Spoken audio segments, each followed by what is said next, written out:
Introducing Michael Ratner, president of the Center for Constitutional Rights. Welcome to the show. How are you doing? Good to talk to you, Scott. Well, good. I'm very happy to have you here. A very important piece that you wrote in The Guardian, Bradley Manning, a show trial of state secrecy. I guess, first of all, let's talk about the show trial part. Is it the secrecy that makes it a show trial, or are there other aspects you're referring to there in the title? Well, the central aspect, I think, of Bradley Manning's trial is they have the wrong person on trial. Even assuming Bradley Manning did what they allege he did, which was to take documents in some way and upload them or somehow get them out to the world through WikiLeaks and other places, what those documents illustrate is massive crimes by the United States.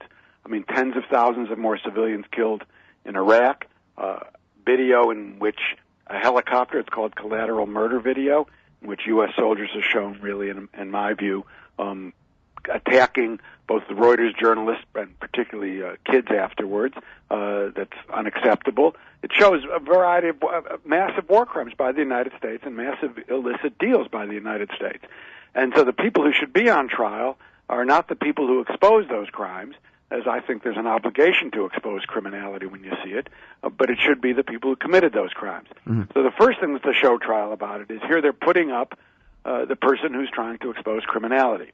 That's the first thing. The second thing is, look, this is a court-martial, so it already has less of the attributes of a justice system that we have in our federal courts. Not that that's perfect, but it has even less than that. Mm-hmm. And then you put on top of it some reason, and the main thrust of the article I wrote, they are trying Bradley Manning roughly in secret. Two things happen when you go to that trial, and I've attended it. One is none of the court orders that the judge issues, none of the motions or papers filed by the federal government, the prosecutor, and finally, because of a good defense counsel, some of those are coming out. But none of the prosecution materials and none of the court orders. So I sit in court, I'm a lawyer, and I can't understand the proceedings because I can't read any of the papers in advance. And so if this was a regular federal court, you would be able to keep up with all of that stuff? Oh, every single document, unless it's classified, would be given to us, and we could get it from a filing. We could get the docket sheet and everything. Well, now, is that just because it's a military court-martial, or they've really changed the rules for this particular case? You know, I think it's both. I think they're being tougher because it's this case. I think in a normal case, first of all, they don't get many requests in a normal case. Hardly any press goes to a normal court-martial. But this is the biggest court-martial they've probably had in 100 years in the United States. And to not give the media and the public access to the documents on which they plan to convict Bradley Manning is incredible. And it's not that they're classified. The claim is not that they're classified.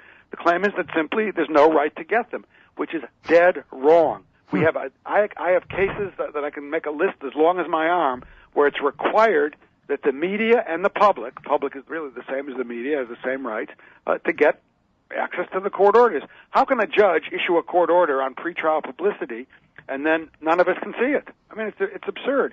And this is a case. What you have to understand, the implications, Scott, here are here's a man who allegedly gave up secrets or classified material or information about what the government was doing, and he did it in part because what our government has been doing is hiding its own misconduct in various wars throughout the world. And so he's doing that, and they're actually demonstrating, the government by its position here, and the judge is demonstrating that his position is absolutely justified because the U.S. hides everything. So here you have a guy saying, I had to give this up because it's hidden, and now they're just continuing to hide stuff. Mm-hmm. So Manning's not getting a fair trial. The public isn't getting a real sense of what's going on at the trial. The media isn't able to report on it. It's in some courtroom at Fort Meade that's very hard to get to begin with. But the secrecy part is really appalling. I mean, I've never been to a trial at all like this in my life. Wow. That's quite a statement. I'm sure you've been to a lot of trials. Again, it's Michael Ratner from the Center for Constitutional Rights. And now, all of this is because basically they're trying to flip him, right? They're trying to get him to make a deal and testify against Julian Assange that Assange put him up to it. That way Assange is not a journalist protected by the First Amendment. Assange is a co-conspirator in a foreign plot to steal information, which would make Manning not a whistleblower anymore, right? But the dupe of this terrible James Bond villain, Assange. But that would be okay, because then they give him a lesser sentence. That's basically what they're pushing for, and that's why they're treating him this way. Is that correct? Well, I think two things, really, Scott. I think one is, if you talk to military people or even people who are somewhat sympathetic, are upset that he, quote, broke his military oath and did what he did. Speaking of Bradley Manning, but I agree with you. I think the driving force, not that I agree with you, is that even David Coombs, his lawyer, that's the main position of the lawyer here, and he said it in what's called the Article 32 proceeding, which is the pre-trial.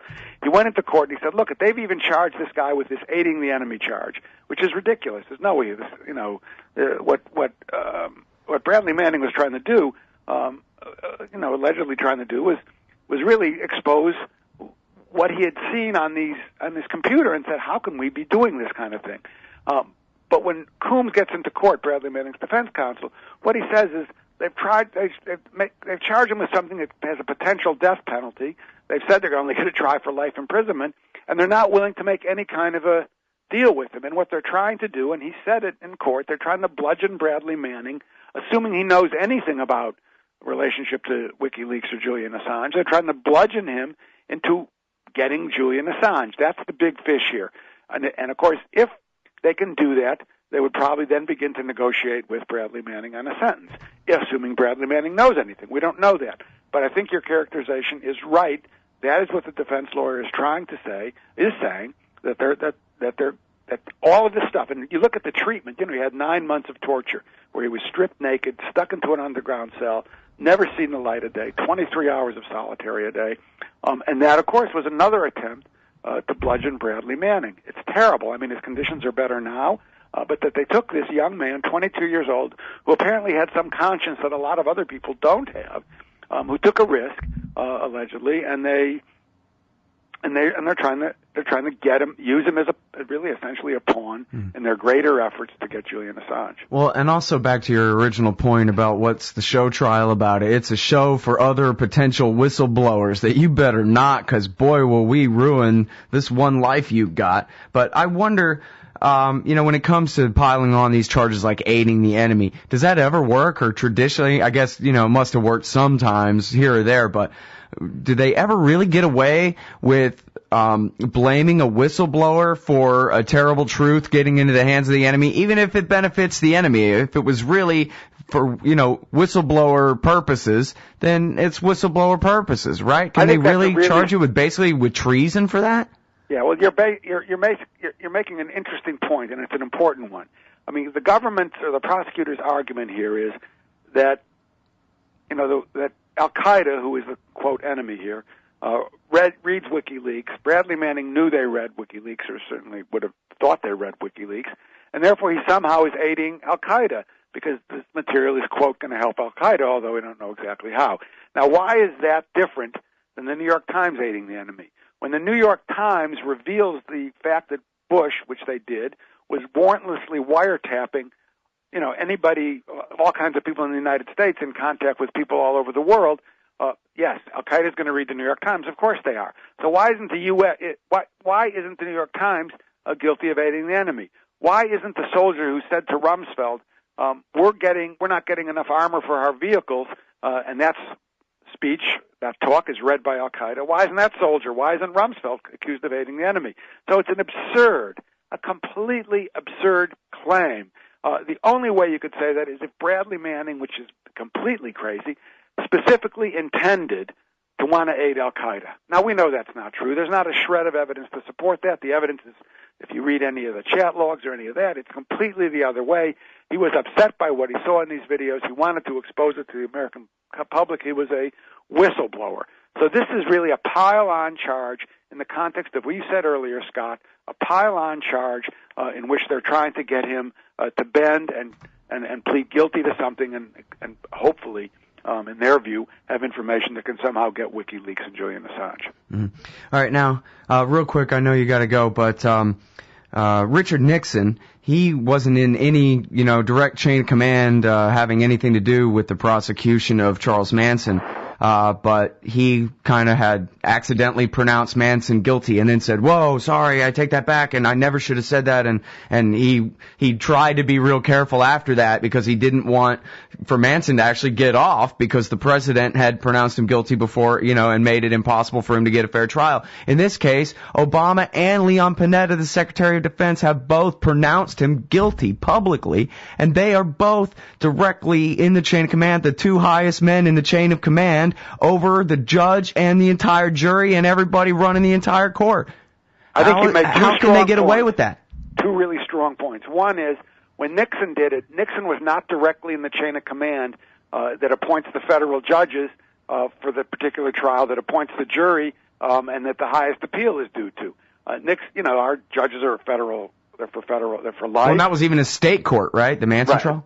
Manson was a state court, so he has even nothing to do with it.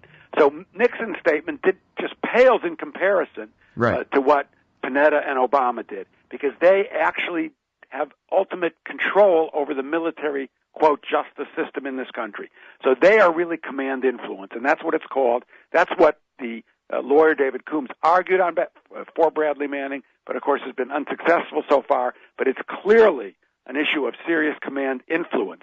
And what's also interesting in your example is Nixon, even though he wasn't in the chain of command for a state court, he actually took back the statement because he was very nervous about making it even when he wasn't in control of the system. You don't hear either Leon Panetta or Barack Obama saying, I take it back, we have to judge him first. So it's really an off-the-wall statement.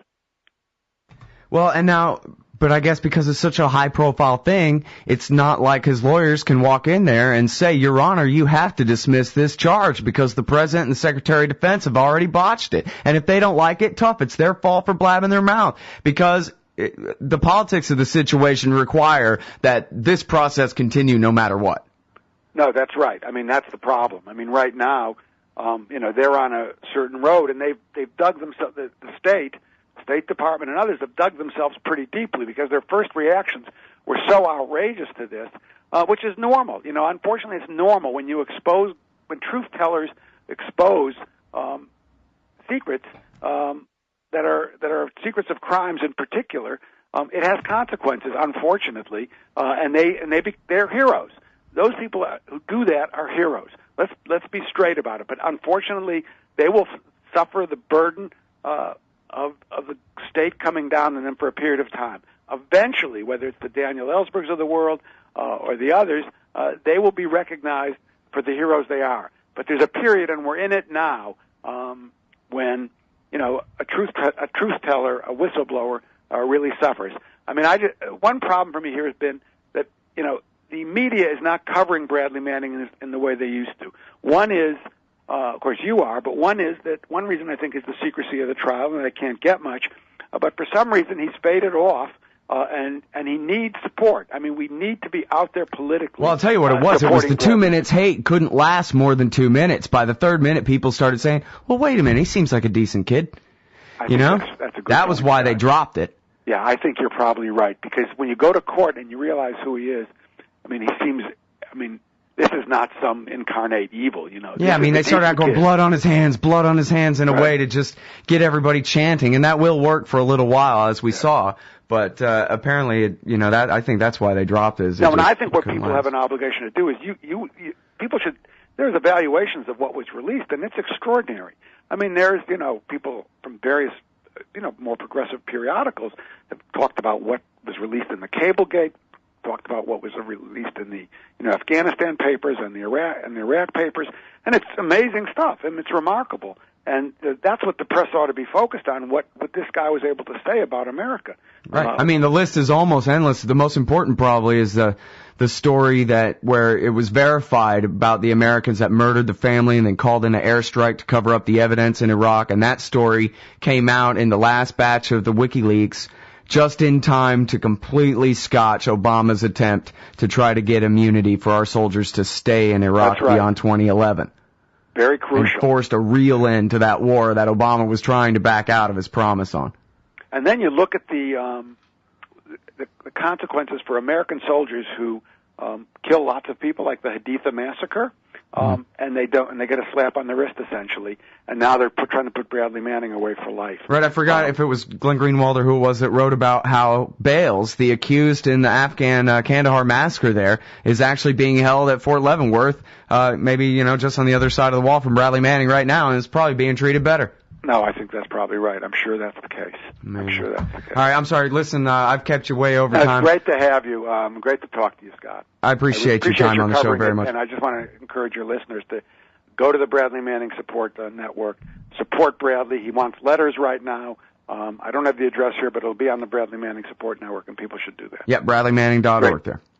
Yep. Great. All right, thanks very much for your time, Michael. Appreciate it. Michael Ratner, everybody, president of the Center for Constitutional Rights.